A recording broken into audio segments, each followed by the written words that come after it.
अस्सलामुअलैकुम और very good morning. Welcome to new Pakistan. मैं हूं आपके साथ अनवार खावर। नाज़रीन, आज अपने प्रोग्राम के आगाज़ में हम एक शानदार खबर आपके साथ शेयर करने जा रहे हैं जो कि पाकिस्तान हॉकी के मदाहों के लिए खुशी की लहर लेकर आई है। पाकिस्तान ने चीन में जारी एशियन हॉकी चैंपियंस ट्रॉफी में शानदार कारकर्दगी का मुजाहरा करते हुए मेज़बान चीन को 1 के मुकाबले में 5 गोल से शिकस्त दी है और इस शानदार फतह के साथ ही पाकिस्तान हॉकी टीम सेमीफाइनल के लिए भी क्वालिफाई कर चुकी है। चीन में खेले गए 6 मैच में पाकिस्तान ने अपने उम्दा खेल से मेज़बान टीम को इब्तिदा में ही दबाव में रखा। पहले क्वार्टर में दोनों टीमें गोल करने में नाकाम रहीं, लेकिन दूसरे क्वार्टर के 8वें मिनट में हन्नान शाहिद के खूबसूरत पास पर अब्दुल रहमान ने गोल करके पाकिस्तान को बर्तरी दिलवाई और फिर तीसरे क्वार्टर में पाकिस्तान ने अपनी बर्तरी को दुगना करने का बेहतरीन मौका बनाया जब नदीम अहमद ने गेंद को जाल में पहुंचा दिया। अगरचे कप्तान अमाद बट पेनल्टी स्ट्रोक पर गोल करने में नाकाम रहे, लेकिन चौथे क्वार्टर के आगाज में हन्नान शाहिद ने पेनल्टी कॉर्नर पर गोल करके पाकिस्तान की बर्तरी को 3-0 कर दिया। चीन के चेंग हिंग ने एक पेनल्टी कॉर्नर के जरिए चीन का वाहिद गोल किया, लेकिन पाकिस्तान ने मैच के अख्ताम से सिर्फ 4 मिनट पहले मजीद 2 गोल करके अपनी फतह को यकीनी बना लिया। नदीम अहमद ने अपना दूसरा गोल स्कोर किया, जबकि हन्नान शाहिद ने भी एक शानदार गोल करके पाकिस्तान को 5-1 की जीत दिलाई। ये पाकिस्तान की इस टूर्नामेंट में दूसरी फतह है। इससे पहले हमने आपको अपडेट किया था कि पाकिस्तानी टीम ने जापान को भी हराया है और अब टीम हफ्ते को अपने रिवायती हरीफ भारत के खिलाफ सेमीफाइनल में मैदान में उतरने जा रही है और भारत इस टूर्नामेंट में अब तक नाकाबिले शिकस्त रहा है और ये मैच भी एक दिलचस्प मार्का होने वाला है। इस कामयाबी की खुशी भी हमें मनानी चाहिए और पाकिस्तान हॉकी टीम को सेमीफाइनल की जो बेहतरीन कारकर्दगी है उसके लिए भी हमारी तरफ से बेस्ट विशेस हैं। प्रोग्राम के दौरान हम आपको इस हवाले से मजीद भी अपडेट करेंगे। अभी शामिल करते हैं टॉप स्टोरीज। क्या वाकई IMF पाकिस्तान को डिफॉल्ट की जानिब धकेलना चाहता है? 43 साला डॉक्टर खातून ने 8000 मीटर से ज्यादा बुलंद चोटी सर कर ली। शो में करेंगे रबीउल अव्वल के बाबरकत महीने की मुनासबत से सीरत नबी सल्लल्लाहु अलैहि वसल्लम पर खुसूसी गुफ्तगू।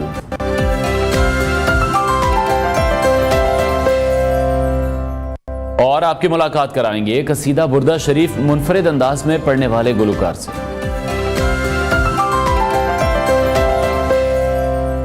सबसे पहले हम बात करेंगे आपकी सेहत के हवाले से। हालिया एक तवील और मुनफरिद तहकीक से ये बात सामने आई है कि फलों और सब्जियों का रोजाना और मुनासिब इस्तेमाल न सिर्फ हाई ब्लड प्रेशर बल्कि अमराज़ कल्ब और गुर्दों की बीमारियों से भी बचाने में मददगार साबित हो रहा है। अमरीकी नशरियाती इदारे की रिपोर्ट के मुताबिक माहिरीन ने 5 साल तक 153 रजाकारों पर तहकीक की और उन्हें 3 मुख्तलिफ ग्रुप्स में तकसीम किया।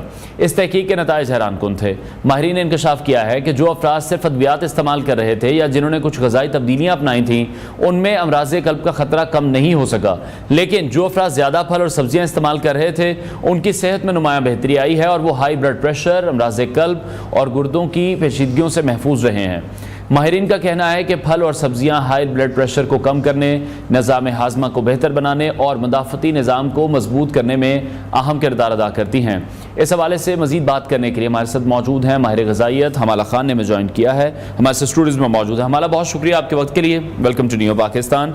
सबसे पहले तो हम देखते हैं कि आए रोज़ नई से नई रिसर्चेस सामने आती हैं, लेकिन ये तो हम लोग भी डे वन से जानते हैं कि सब्जियाँ या जो फल हैं वो कितने इंपॉर्टेंट है हमारी सेहत के लिए। बट आज का महंगाई का भी इतना दौर है, उसका भी ख्याल रखते हुए मैं चाहूँगा कि आप कुछ हमें ऐसी सब्जियां और फल बताएं जिससे हमारा ब्लड प्रेशर मेंटेन रहे, क्योंकि बहुत से जो हमारे मर्ज़ हैं उनका आगाज़ ब्लड प्रेशर से ही होता है। बिल्कुल अनवार, वेरी इंपॉर्टेंट टॉपिक और बड़ी ये इंतहाई इंपॉर्टेंट रिसर्च है जिसके बारे में अवेयरनेस क्रिएट करना भी बहुत ज़्यादा ज़रूरी है, बिकॉज लोग फलों और सब्जियों को गोश्त और रोटी के मुकाबले में ही समझते हैं।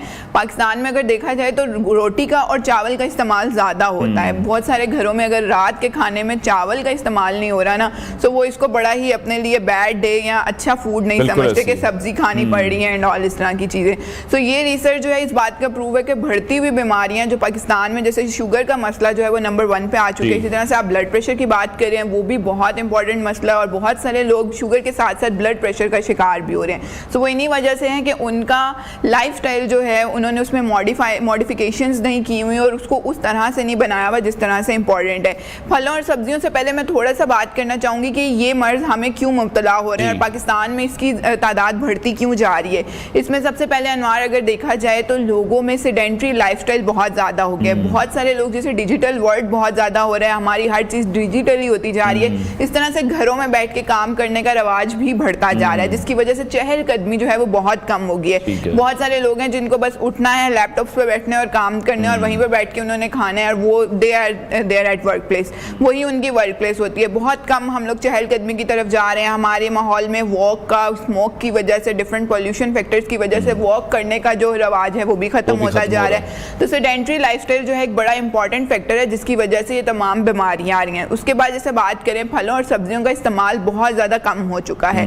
लोग फलों और सब्जियों का इस्तेमाल उस तरह से नहीं करते, या कर रहे हैं तो उनको बनाने का तरीका इतना डिफरेंट होता है कि वो उनको फ़ायदा देने की बजाय अल्टीमेटली नुकसान की तरफ लेकर जा रही होती हैं। बहुत सारे लोग आलूओं को बहुत ज़्यादा इस्तेमाल कर रहे होते हैं, आलू का इस्तेमाल ज़्यादा किया जा रहा है, मटर का इस्तेमाल ज़्यादा किया जा रहा है। ऐसी सब्जियां जो कार्ब्स कंटेंट में ज़्यादा होती हैं उसका इस्तेमाल ज़्यादा किया जाता है, जिसकी वजह से क्या होता है कि अल्टीमेटली उनका वज़न बढ़ता है और वज़न बढ़ने के साथ साथ ये सारी बीमारियों का शिकार हो जाते हैं।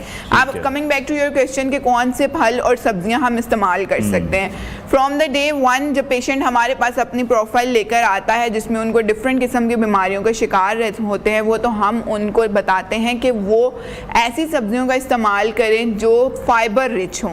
अब आम ज़ुबान में बात की जाए कि फाइबर रिच सब्जियां कौन सी होती हैं, जिनमें हरे पत्तों वाली सब्जियों का इस्तेमाल जो है वो ज़्यादा किया जाए। अब जैसे जैसे सर्दियाँ आने वाली हैं, आगे मौसम में हमारे पास साग अवेलेबल होगा, मेथी अवेलेबल है, पालक अवेलेबल है, कैबेज इस मौसम में होती है, लेटेस होती है, गोभी होती है। इस तरह की सब्जियों का इस्तेमाल ज़्यादा किया जाए क्योंकि उसके अंदर फाइबर का कंटेंट जो है वो ज़्यादा होता है। अगर हम इसी के साथ साथ फलों की बात करें, फलों में कोशिश करें कि छिलकों के समेत फलों का इस्तेमाल करें। अमरूद है, नाशपाती है, आड़ू है, सेब है, ये सारे फल छिलकों के साथ इस्तेमाल किए जाएं। छिलके के अंदर फाइबर का इतना इंपॉर्टेंट कंटेंट अनवार मौजूद है कि अगर आप वो छिलके के साथ इस्तेमाल करें तो आपको बहुत फ़ायदा देता है। फाइबर हमें फ़ायदा कैसे पहुँचा रहा होता है, जो भी हम लोग ऐसी ग़िज़ा ले रहे होते हैं जिसमें चिकनाई बहुत ज़्यादा होती है, फैट कॉम्पोनेंट बहुत ज़्यादा होता है, जो अल्टीमेटली हमारी आर्टरीज को ब्लॉक कर रहा होता है, हमारी वेन्स को ब्लॉक कर रहा है या हमें डिफरेंट किस्म के मसाइल की तरफ लेकर जा रहा है। फाइबर्स क्या करते हैं, नेचुरल वो क्या करते हैं, आपकी बॉडी से इन सारी चीज़ों को एक्सक्रीट आउट करवा देते हैं। एक्स्ट्रा फैट को, एक्स्ट्रा कोलेस्ट्रॉल को वो आपकी बॉडी से बाहर लेकर जा रहे होते हैं। इसी के साथ साथ वो क्या करते हैं, आपको फुलनेस की फीलिंग देते हैं। यानी कि अगर आपने एक प्लेट अपनी वेजिटेबल्स की जितनी रिक्वायर्ड सर्विंग है उतनी खाई है, उससे क्या होगा कि आपको फुलनेस की सर्विंग में फुलनेस की फीलिंग मिलेगी। आपको लगेगा कि आपका पेट भरा हुआ है, आपको मजीद खाने की ज़रूरत नहीं है। जो हम अनकॉन्शियसली एक्स्ट्रा खा रहे होते हैं, जो हम लोग बेदहानी में खा रहे होते हैं कि नहीं अभी भूख नहीं मिटी, तो ये सब्जियों और फलों को खाने से क्या होगा, आपकी सैटिस्फैक्शन इंप्रूव होगी और आपको भूख की शिद्दत का एहसास कम होगा, जिसकी वजह से ओबेसिटी कम होगी। ओबेसिटी कम होने की वजह से अल्टीमेटली आपके मसाइल कम। ठीक है, चलें क्वांटिटी पे हम एक बार फिर से बात करेंगे। अभी मैं एक मेन चीज़ पूछना चाह रहा था आपसे, जो कि मेरा ख्याल है बहुत ज़्यादा ज़रूरी है। हमारे अवेयरनेस ये नहीं है कि अगर किसी को ब्लड प्रेशर है या किसी को शुगर है तो उन्हें लगता है कि सिर्फ उन्हें कोई मेडिसिन लेनी है और उसको कंट्रोल कर लेना है, या शुगर के पेशेंट है उन्हें सिर्फ इंसुलिन लगानी है। ये अवेयरनेस लोगों को नहीं है कि ब्लड प्रेशर की वजह से या शुगर की वजह से अगर उसको कंट्रोल नहीं कर रहे हैं तो जो उनके फिर डिफरेंट ऑर्गन्स हैं वो मुतासर होते हैं। उनके ज़हन में सिर्फ ब्लड प्रेशर हाई है या लो है, इससे शायद किसी और ऑर्गन को कोई फर्क नहीं पड़ रहा। बिल्कुल अनवार, ये बड़ा ही इंपॉर्टेंट क्वेश्चन है क्योंकि हम लोगों ने शुरू से देखा है कि आपका सर दर्द है आप दवाई ले लें, आपको कोई छोटी सी बीमारी हुई है आप दवाइयों पे आ जाएं। हम लोगों ने उसको फूड थेरेपी के थ्रू कंट्रोल किया ही नहीं है, फ्रॉम द डे वन नहीं किया। अब आकर जैसे जैसे माहिर ग़िज़ायात और ये सारी अवेयरनेस आप लोगों के थ्रू ज़्यादा होती जा रही है तो लोगों को पता चल रहा है कि मेडिसिन थेरेपी से पहले अगर आप फूड थेरेपी की तरफ आ रहे हैं तो वो एक इंपॉर्टेंट प्रैक्टिस है। हम लोग आम जुबान में कह देते हैं जी अपना लाइफस्टाइल ठीक करें आपकी बीमारी ठीक हो जाएगी। अब द क्वेश्चन इज वो अपना लाइफस्टाइल कैसे ठीक करें, उनको आप ये भी बताएं कि वो अपना लाइफस्टाइल कैसे ठीक करें। आप डायबिटीज के पेशेंट देख लें, ब्लड प्रेशर के पेशेंट देख लें, बहुत सारे ऐसे भी होते हैं जो बैकवर्ड एरिया गाँव वाली साइड से होते हैं जिनके लिए ये चीजें मैटर नहीं करती। उन्होंने सुबह का खाना खाना होता है और शाम का खाना खाना होता है एंड दे आर लाइक कि हमें इसके अलावा बताएं हम क्या कर सकते हैं। एंड वो अपनी रूटीन्स को चेंज नहीं कर रहे, अपनी डाइटरी हैबिट्स को चेंज नहीं कर रहे, जो कि गलत प्रैक्टिस है।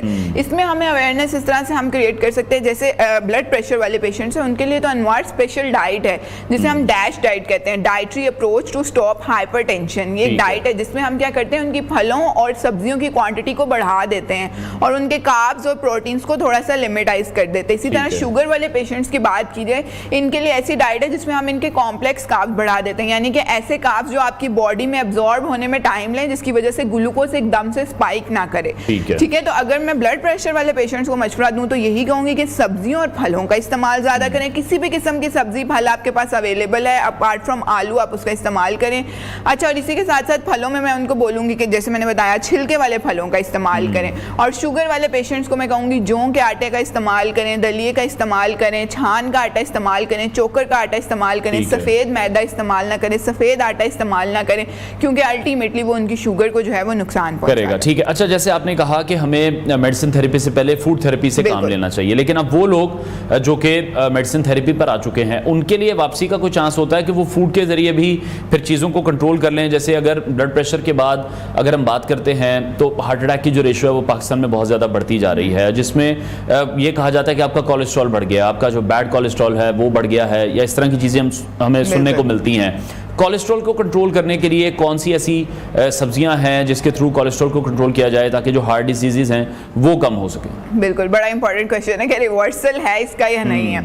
अच्छा, रिवर्सल की तरफ अगर आऊँ तो पहले तो बात यह है कि अब आप अपनी लाइफ की कौन सी स्टेज पर खड़े हैं। आप किसी भी स्टेज पर खड़े हैं, आप उसको फूड थेरेपी के थ्रू कंट्रोल कर सकते हैं, लेकिन रिवर्स नहीं कर सकते। ठीक है, क्योंकि अब आप मेडिसिन पे चले गए हैं, आप अल्टीमेटली डिफरेंट प्रोसीजर्स पे चले गए हैं। पहले तो बात शुरू हुई थी ना, ओबेसिटी से बात शुरू हुई थी। अगर वहीं से फूड थेरेपी और अच्छा लाइफस्टाइल ले लिया होता तो ये चीज़ें वहीं पे फिर अल्टीमेटली डायबिटीज़ डेवलप हुई, साथ ब्लड प्रेशर डेवलप हुआ, वहाँ पे कंट्रोल कर लिया होता तो वापस अब वो पेशेंट जो हार्ट पेशेंट्स बन चुके हैं, जिनके स्टर्न्स डल चुके हैं, जब वो अल्टीमेटली डिफरेंट स्टेज पे पहुंच चुके हैं, उनके लिए भी मना नहीं है कि बस अब वो मेडिसिन पे लगे रहे और साथ जो मर्जी खाते रहे। देखिए, मेडिसिन भी तब तक आपको असर नहीं करेंगी जब तक आप अपने लाइफस्टाइल को बेहतर नहीं करेंगे। आप जितनी मर्जी दवाई खा लें, जब तक आपका लाइफस्टाइल, आपकी फूड थेरेपी इन्वॉल्व नहीं होगी, आप उसको ठीक नहीं कर सकते। एक मोटा बंदा है, अगर आप उसको कहें कि तुम ये बर्गर्स खाते रहो लेकिन उसके साथ जो है ना तुमने ये दवाई खा लेनी है तो तुम जो हो ना पतले हो जाओगे, या बर्गर खाते रहो रात को ग्रीन टी पी लेना तो तुम जो हो ना पतले हो जाओगे। सो ऐसा नहीं होगा। बहुत से लोग कर रहे हैं बहुत से लोग कर रहे हैं, अल्टीमेटली उनको नुकसानदेह ही हो रहा होता है उनके लिए। तो ऐसा नहीं होता। अगर आप मेडिसिन ले रहे हैं तो उसके साथ आप अपनी डाइट को, अपने लाइफस्टाइल ताकि वो मेडिसिन अंदर जाके एब्जॉर्ब हो, इंटरेक्ट करे, आपके लिए अच्छा रिसोर्स पैदा करे, आप अल्टीमेटली हेल्दी हो सके। रिवर्सल का ऑप्शन बहुत उन लोगों में होता है जो कि अभी अर्ली स्टेजेस पर होते हैं, लेकिन जो कॉम्प्लेक्स स्टेजेस की तरफ जा चुके हैं वो मेडिसिन के साथ साथ अगर अच्छी डाइट की ज़रूरत है, अच्छी चीज़ें ले रहे हैं तो वो अपनी स्टेजेस से नीचे आ सकते हैं, लेकिन रिवर्स की तरफ नहीं आ सकते। जैसे बहुत से लोग इंसुलिन की तरफ जा चुके हैं। ठीक है, अच्छा इम्यून सिस्टम हमने देखा कि 2020 के बाद, कोविड के बाद हमें पता लगा कि इम्यूनिटी भी कोई चीज़ होती है। उससे पहले तो किसी को ऐसा अंदाज़ा नहीं था, और फिर जब ये सुनने में आया कि इसकी इम्यूनिटी बेहतर थी, इसको कोविड नहीं हुआ, तो अब सारे इम्यूनिटी पर काम कर रहे हैं, जिम भी जा रहे हैं, एक्सरसाइज कर रहे हैं, अपनी डाइट का ख्याल कर रहे हैं बहुत सारे लोग। इम्यून सिस्टम बेहतर करने के लिए स्पेसिफिकली मैं चाहूंगा कि आप बताएं कि कौन सा फल, कौन सी सब्जी का इस्तेमाल हमें करना है। बिल्कुल, आपने बड़ा अच्छा क्वेश्चन किया है कि हमें इम्यूनिटी का मतलब भी तब समझ आया जब कोविड आया है कि जी इम्यूनिटी होती है। अब फलों और सब्जियों में कुदरत ने ही इतने हमारे पास न्यूट्रिएंट्स रखे हैं अनवार के, हमें किसी सप्लीमेंट, किसी कहवे, किसी चीज़ की ज़रूरत ही नहीं है। फलों और सब्जियों के अंदर आप एक एक फल को देख लें, उसके अंदर डिफरेंट किस्म के मल्टीविटामिन्स मौजूद होंगे, उसके अंदर डिफरेंट किस्म के मिनरल्स मौजूद हैं, डिफरेंट किस्म के न्यूट्रिएंट्स मौजूद हैं। आप बचपन से सुनते आ रहे हैं एक सेब खाएं आप डॉक्टर से अवेयर रहेंगे, वो बात ऐसी नहीं है, बिल्कुल सच बात है। उसके अंदर इतने न्यूट्रिएंट्स मौजूद हैं, वो आपकी इम्यूनिटी को बूस्ट रखेंगे, आपको कॉन्स्टिपेशन से प्रिवेंट करेंगे, आपकी डिफरेंट बीमारियों से आपको प्रिवेंट करेंगे, कोलेस्ट्रॉल बढ़ने नहीं देंगे। तो वो वाकई ये सारी चीज़ें जो अफेक्ट करती हैं। इम्यूनिटी के लिहाज से बात कीजिए, आप एप्पल ले लें, सीजनल फ्रूट आपके पास जो भी अवेलेबल है आप वो यूज़ कर सकते हैं। ठीक है, आप कंज्यूम करें। देख लें कि अगर आप शुगर के मरीज़ हैं तो मैंगो, वाटरमेलन, इस तरह के फलों की तरफ ना जाएं, वो फल इस्तेमाल करें जो छिलके में हों, छिलके के साथ इस्तेमाल कर सकें। तो ये मैं इम्यूनिटी के लिए भी बात करूंगी, कोलेस्ट्रॉल वाले पेशेंट के लिए भी सेम बात है, और इसी के साथ ब्लड प्रेशर और डायबिटीज़ वाले पेशेंट के लिए भी सेम। वही फल इस्तेमाल करें जो छिलकों में अच्छे हैं, और नेचुरली हमारे पास सारे फल ऐसे हैं जो छिलकों में रिच होते हैं। बनाना देख लें, बनाना से आप नोट करते हैं कि जब हम उसको पील ऑफ करते हैं तो उसके ऊपर जो थ्रेड्स होते हैं लोग वो भी पील ऑफ करते हैं और फिर उसको कंज्यूम करते हैं। ऐसे ना करें। माल्टा देख लें, माल्टे के ऊपर जो वाइट फाइबर्स होते हैं लोग उसको रिमूव करके प्रॉपर उसको ऑरेंज ही खाते हैं। ऐसे ना करें, उसको फाइबर्स के साथ कंज्यूम करें, वो आपको अच्छा सोर्स होगा। एक और बात इसमें ऐड करना चाहूंगी, फलों को फलों की शक्ल में इस्तेमाल करें, उनके जूसेस बनाकर इस्तेमाल ना करें, स्मूदीज, और उसमें एग्जैक्टली क्योंकि उसमें क्वांटिटी भी आपकी बढ़ जाती है, फिर आपका अल्टीमेटली कैलोरीज बढ़ जाती हैं और डिफरेंट चीजें उसमें इंटरेक्ट करते हैं। तो फलों को फलों की शक्ल में फाइबर भी निकल जाता है सब जूसेस की फॉर्म में। ठीक हो गया। अच्छा, आपने बात की है कि फिर हम लोगों का जो फोकस है वो सप्लीमेंट और विटामिन्स की तरफ कुछ ज़्यादा हो चुका है, और फिर हम देखते हैं कि ये तमाम चीज़ें जब हम पढ़ने बैठते हैं तो वो तमाम फलों में और सब्जियों में मौजूद हैं, बट हमारी कोशिश होती है कि दिन में 1 या 2 टैबलेट्स ले ली जाएं। वो हमारे लिए बहुत ईजी टू गो हो गया है। इसकी क्या वजह है? सप्लीमेंट्स महंगे भी बहुत हैं, अगर आप किसी भी अच्छे विटामिन को लेते हैं तो वो 4 से 5 हज़ार रुपए का, और अगर आप फ्रूट की तरफ चले जाएं तो निस्बतन पूरी दुनिया में से अभी भी मेरा ख्याल है फ्रूट और वेजिटेबल्स पाकिस्तान में बहुत सस्ते हैं। ट्रेंड बन चुका है ना, अब सप्लीमेंट्स का ट्रेंड बन चुका है। वो उस तरह से असर कर रही हैं या नहीं कर रही हैं, उनका इतना ट्रेंड बन चुका है, उनकी मार्केट इतनी स्ट्रॉन्ग हो चुकी है कि लोग उसको ज़्यादा प्रेफर कर रहे हैं। वही बात आ गई ना कि लोगों को लग रहा है कि दवाई जो है वो फूड थेरेपी से बेहतर है। They are taking it as a medicine ना, उनको नहीं पता कि ये मेडिसिन नहीं है, ये उन्हीं एक्सट्रैक्ट से मिलकर आपको एक टेबलेट की फॉर्म में दे दी गई है। तो कोशिश करें जो कुदरत ने हमारे पास चीज़ें जिस नेचुरल फॉर्म में दी हैं, वही 4-5 हज़ार का अगर आप सप्लीमेंट खरीद रहे हैं और वही 4-5 हज़ार का अगर आप 1 वीक आप 8 भी फ्रूट खरीद लेते हैं, बल्कि मेरा ख्याल है महीने का फ्रूट जो है मोर एंड लेस करके इतने में बन जाता है। तो अगर आप वो ले रहे हैं तो वो भी अच्छी चीज़ है, उसको आप उस शक्ल में कंज्यूम करें तो आपको ज़्यादा फायदा पहुंच जाएगा, अपार्ट फ्रॉम इट कि आप उसको सप्लीमेंट फॉर्म में लेना चाह रहे हैं। मैं तो सप्लीमेंट्स को हमेशा से डिस्करेज करती आई हूँ, अनटिल और अनलेस आपकी कंडीशन इतनी सवेयर होगी है कि वो फूड थेरेपी से कंट्रोल नहीं हो रही, फिर आप सप्लीमेंट्स लेना ठीक हो गया। अच्छा, इम्यून सिस्टम की हमने बात कर ली, एक और सबसे इंपॉर्टेंट सिस्टम है जो कि डाइजेशन सिस्टम है, जो ठीक करना, जिसको मेंटेन करना। बहुत से लोग हैं जिसको गट हेल्थ के इश्यूज रहते हैं, उनका स्टमक डिस्टर्ब रहता है या डिफरेंट इश्यूज रहते हैं जो उनसे फिर ज़्यादा नहीं खाया जाता या फिर उन्हें नौजिया सा रहता है। डाइजेशन सिस्टम को बेहतर करने के लिए स्पेसिफिकली कौन सा फ्रूट या कौन सी वेजिटेबल अगर आप बता सकें? प्रोबायोटिक्स और प्रीबायोटिक्स होते हैं जो कि गट हेल्थ के लिए बहुत ज़्यादा इंपॉर्टेंट होते हैं, जिनके इस्तेमाल से जो है आपकी गट हेल्थ बहुत ज़्यादा स्ट्रॉन्ग हो चुकी होती है। अगेन इसमें वही बात आती है कि इन लोगों में दिखना पड़ता है कि इनका लाइफस्टाइल क्या है, ये ज़्यादा क्या खा रहे हैं। बहुत सारे लोग जिनको गट हेल्थ का मसला होता है तो वो किसी स्ट्रेस कंडीशन की वजह से हो रहा होता है, बहुत ज़्यादा स्ट्रेस में होते हैं वो, या फिर उनके गट हेल्थ का मसला बहुत ज़्यादा अनहाइजीन फूड या बहुत ज़्यादा जंक फूड खाने की वजह से ये मसला जो है पेश आ रहा होता है। उन लोगों को मैं यही रिकमेंड करूँगी 11 से 12 बजे के करीब या 4 से 5 बजे के करीब एक स्नैकिंग का ऑप्शन होता है उनके पास। वो चाहे अगर ब्रेकफास्ट के साथ नहीं खा रहे, लंच के साथ नहीं खा रहे, तो 11 से 12 या 4 से 5 बजे के करीब एक स्नैकिंग ज़रूर करें। जिस स्नैकिंग में अगर आप किसी अपने वर्क प्लेस में वहाँ पे आपको फ्रूट प्लेट्स मिलती होंगी, आप घर पे काम कर रहे हैं तो आप अपना एप्पल और ऑरेंज और इन चीज़ों को, जो भी आपके पास सीजनल फ्रूट अवेलेबल है, आप उसको लें। और एक फ्रूट की अगर आप एक सर्विंग भी ले रहे हैं तो वो आपके लिए बहुत बेहतर है, इस बात से कि आप फ्रूट ले ही नहीं रहे हैं अपनी। बहुत सारे लोग हैं अनवार जो अपनी डेली लाइफ में फ्रूट को शामिल ही नहीं करते, वो उसको नहीं खाना पसंद कर रहे होते। मैंने बहुत सारे लोगों को देखा जो एप्पल से एवर्जन क्रिएट करते हैं कि एप्पल नहीं खाया जाता हमसे, हालांकि बहुत अच्छा बेसिक फ्रूट है, हर जगह पे अवेलेबल है, हर किसी के इस्तेमाल में है, हर कोई ले सकता है, इजीली अवेलेबल है, उसका इस्तेमाल करें। अनार आ गए हैं, उसका इस्तेमाल करें, नाशपाती थी, आड़ू था, हर चीज़ों का जो इस्तेमाल है। जैसे जैसे सीजन आ रहा है, जो जो फ्रूट उस सीजन में अवेलेबल है उसका जरूर इस्तेमाल करें, वो अल्टीमेटली आपकी सेहत के लिए। अच्छा, क्वांटिटी डज मैटर। हमारे यहाँ थोड़ा सा रुझान है कि अगर हम फ्रूट पर लग गए हैं तो फिर हम बस फ्रूट पर लग गए हैं, तो क्वांटिटी आपको लगता है कि कितनी सेफ भी है? क्योंकि excess of everything is bad. बिल्कुल ऐसे ही। तो उसमें मैंने बहुत से लोगों को देखा है कि अगर जो लोग फिर कीटो की तरफ चले गए हैं, जो कि बहुत ज्यादा नुकसानदेह भी है, वो सिर्फ हमें बता रहे हैं कि मैं तो सिर्फ ये 1 या 2 फ्रूट डेली में खा रहा हूँ और मैंने 1 महीने में 10 से 15 किलो वजन कम कर लिया, जो कि फिर दूसरे लोगों के लिए भी एक गलत एग्जांपल बन जाती है। स्पेशली सोशल मीडिया पर बहुत ज्यादा मिस इन्फॉर्मेशन भी है। तो क्वांटिटी कितना मैटर करती है, मॉडरेशन कितनी जरूरी है? बहुत मैटर करती है, बहुत मैटर करती है। हम लोग बता तो देते हैं जी फलों और सब्जियों का इस्तेमाल करें, फिर अल्टीमेटली वो कितनी इस्तेमाल करनी है ये बहुत मैटर करता है। जैसे मैंने बात की 11 से 12 बजे के करीब और 4 से 5 बजे के करीब 2 टाइम है आपके पास स्नैकिंग है, जिसमें आप फलों का इस्तेमाल कर सकते हैं, फ्रूट्स का इस्तेमाल कर सकते हैं। तो आप फ्रूट्स में आप कोशिश करें जो भी फल है, जैसे बात करें हम एप्पल की ही बात कर लेते हैं, आपके मीडियम साइज एप्पल हम आम जुबान में कहते हैं, जो आपके हाथ में पूरा आ जाए, उस एप्पल का अगर आप इस्तेमाल करें वो 1 सर्विंग के इक्वल है, उसका आप इस्तेमाल कर सकते हैं, गुड टू गो है। फ्रूट अगर आप ग्रेप्स ले रहे हैं तो हाफ कप ग्रेप्स जो हैं वो गुड टू गो है। बनाना ले रहे हैं तो 1 से 2 बनाना गुड टू गो है। खजूरें ले रहे हैं 3 खजूरें जो हैं आप उसका इस्तेमाल कर सकते हैं। तो इस तरह की डिफरेंट चीज़ें जो हैं आप उनको अगर सर्विंग साइज के अकॉर्डिंग, जैसे 4 से 5 सर्विंग जो होती हैं, हम ब्लड प्रेशर के मरीजों को कहते हैं कि वो 4 से 5 सर्विंग फ्रूट्स और वेजिटेबल्स दोनों की लें पूरे दिन में, ठीक है। तो वो पूरे दिन में उनको कैसे एडजस्ट करेंगे। अच्छा, और सर्विंग जो होती है वो यूजुअली हाफ कप से 1 कप की इक्वल होती है, इससे ज़्यादा सर्विंग नहीं होती है। सालन है, बहुत सारे लोग बहुत ज़्यादा सालन सब्जी के इस्तेमाल कर रहे होते हैं, ऐसे ना करें। एक तो उसमें से ऑयल अपना फिल्टर आउट कर लें और उसके बाद सालन हाफ कप से 1 कप तक इस्तेमाल करें, तो आपकी एक सर्विंग बनेगी। तो 4 से 5 सर्विंग्स को जो है वो आप ब्रेकफास्ट से लेकर थ्रू आउट डिनर तक डिवाइड करें। ठीक है, बहुत शुक्रिया। हमारे ग़ज़ाइयत हमाला खान हमारे साथ इन कॉन्वर्सेशन थी। नाज़रीन, ब्रेक लेते हैं, ब्रेक के बाद आपको दोबारा ज्वाइन करेंगे।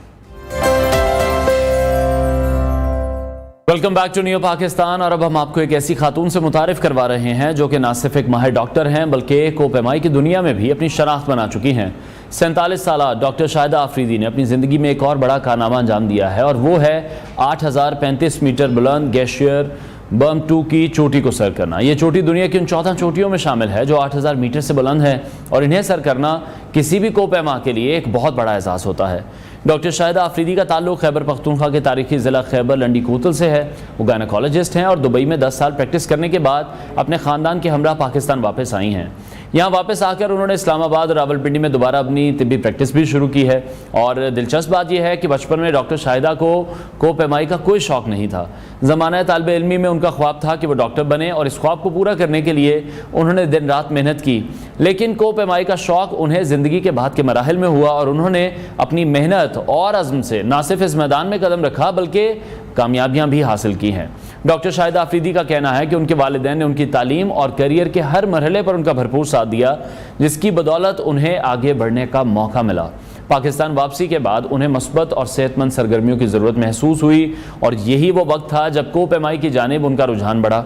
अपनी कोपेमाई की तरबियत का आगाज़ उन्होंने बहुत ही मामूली अंदाज में किया, जैसे कि दौड़ लगाना जिसमें शामिल था, वर्जिश की, और फिर ये सब कुछ बतदरीज बढ़ता गया।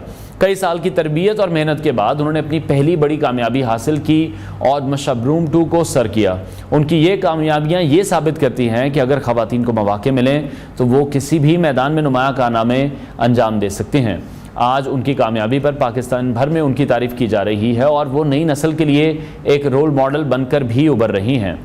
मुमताज़ खातून कोपेमा नाइला कयानी ने भी डॉक्टर शाहिदा को उनकी कामयाबी पर खिराज तहसीन पेश किया है और मैं ये देख रहा हूँ कि इस तरह की जो स्टोरीज़ हैं ये बहुत इंस्पिरेशनल हैं हमारे लिए। 47 साल की उम्र में हम आए रोज़ ये देखते हैं कि जो ख़वातीन हैं वो किसी न किसी अपनी हेल्थ इश्यूज़ में मुब्तला होती हैं। इस तरह की जो एक्टिविटीज़ हैं वो उनमें शामिल नहीं होती हैं, लेकिन ये बहुत अच्छी एग्जांपल उन्होंने सेट की है, एक बहुत अच्छी मिसाल है उन तमाम ख़वातीन के लिए जो उम्र के इस हिस्से में पहुँच चुकी हैं और उसके बावजूद उनकी जो हेल्थ है वो उन्हें इजाज़त नहीं देती है कि वो इस तरह की कोई भी सरगर्मी करें। तो मेरा ख्याल है हम सबको एक्सरसाइज की तरफ भी आना चाहिए और इस तरह की जो एक्स्ट्रा करिकुलम एक्टिविटीज़ हैं उनकी तरफ ज़रूर बढ़ना चाहिए और ये एक माशरे को भी मुस्बत पैगाम जाता है। पूरी दुनिया में जो पाकिस्तान का नाम हम देखते हैं किस तरह से रोशन हो रहा है पेशे से, जिस तरह से वो डॉक्टर हैं और साथ ही साथ ये तमाम जो काम हैं वो भी बखूबी सर अंजाम दे रही हैं। हम ज़रूर कोशिश करेंगे कि इनकी आपसे मुलाकात भी करवाएं, इनसे बात भी करें ताकि इनके एक्सपीरियंस के हवाले से ख़वातीन को मज़ीद रहनुमाई भी मिल सके। और बहुत सी ख़वातीन जो कि इस इंस्पिरेशनल स्टोरी को इस वक्त देख रही हैं वो इससे इंस्पिरेशन लेकर अपनी जो डेली की रूटीन है उसको भी मॉडिफाई कर सकें। ब्रेक लेते हैं नाज़रीन, ब्रेक के बाद आपको दोबारा ज्वाइन करेंगे।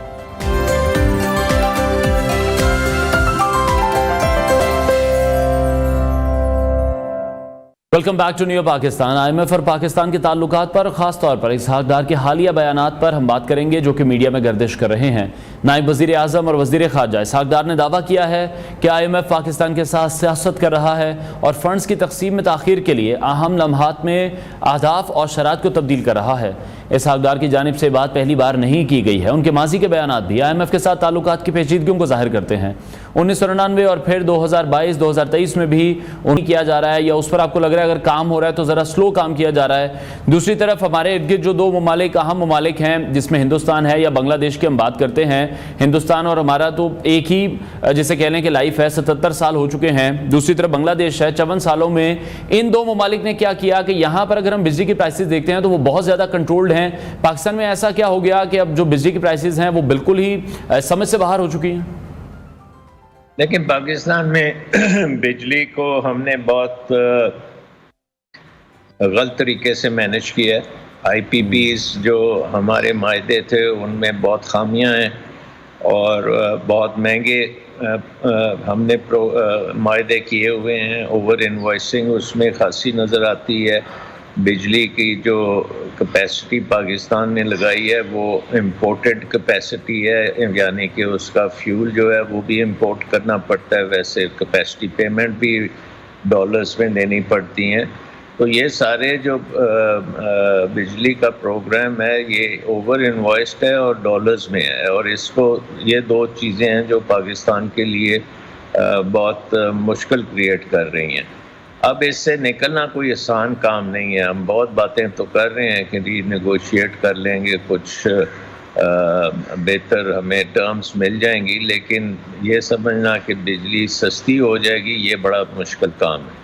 इसका एक ही तरीका है कि आप बिजली का जो निज़ाम है उसको एक कम्पेटिटिव निज़ाम की तरफ लेके जाएं, बिजली की मार्केट बनाएं, सर्वाइवल ऑफ द फिटेस्ट करें, और उसमें सोलर अगर सस्ती आती है तो सोलर को इंट्रोड्यूस करें, हाइड्रो को इंट्रोड्यूस करें, इंपोर्ट डिपेंडेंस को आप ख़त्म करें, और इसके जो हमारे नए मायदे ना करें, नए मायदे जो हैं वो आप कंपेटिटिव बेसिस पे करें, और फिर ये आहिस्ता आहिस्ता आप निकलेंगे। अभी हम देख रहे हैं कि सोलर में खासी कैपेसिटी आ रही है, लेकिन हुकूमत जो है उसको कोशिश कर रही है कि ये सोलर को हम तेज़ी से ना बढ़ने दें। अब वो बहुत एक नुकसानदेह चीज़ होगी अगर हमने सोलर को रोका, क्योंकि सोलर जो है वो इस वक्त सस्ता भी है और लोग वो लगा लेंगे, पर्टिकुलरली इंडस्ट्री जब उसको अडॉप्ट करेगी तो फिर हमारी कंपेटिटिवनेस भी बेहतर होगी। सो बिजली के साथ हमारा पूरा इकोनॉमिक जो कंपेटिटिवनेस है, प्रोडक्टिविटी है, वो रिलेटेड है बिजली के निज़ाम के साथ।